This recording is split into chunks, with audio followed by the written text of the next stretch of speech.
Mastering debates, rhetorical devices and persuasive language unleashed. Hello, language enthusiasts. Welcome back to our channel. Today, we're going to delve into an exciting part of English language learning: using rhetorical devices and persuasive language in debates. Mastering these skills can truly boost your confidence and effectiveness in any debate or discussion. Let's jump right in. Rhetorical devices are techniques that speakers use to convey their message more effectively. They are like spices to a dish, giving flavor to your speech and making it more impactful.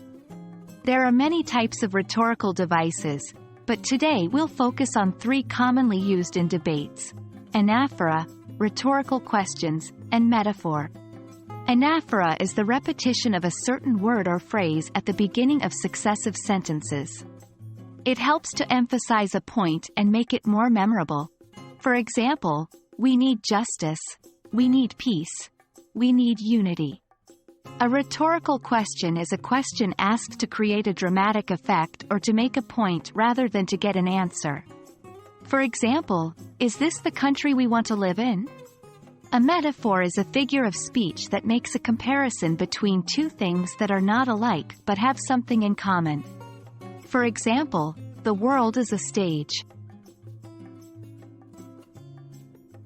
Persuasive language is the key to winning any debate.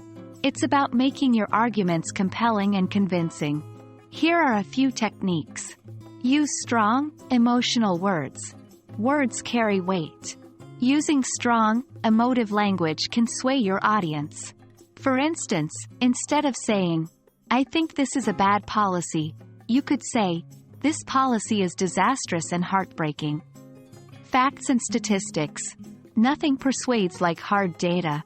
If you can support your argument with credible facts and statistics, it will be much stronger. Appeal to values. We're all driven by our values.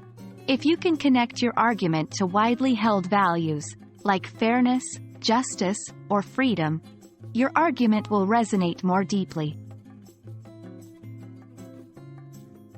Now that you know the theory, it's time for practice. Try to incorporate these rhetorical devices and persuasive language techniques into a mock debate. Remember, practice makes perfect. Start by choosing a topic you're passionate about. This will make it easier to use emotional language. Write a short speech incorporating anaphora, rhetorical questions, and metaphors. Practice delivering your speech, focusing on the emotional weight of your words and the values you're appealing to. And that wraps up our discussion on using rhetorical devices and persuasive language in debates. Remember, these are tools for you to use, and like any tools, they work best when used appropriately and skillfully.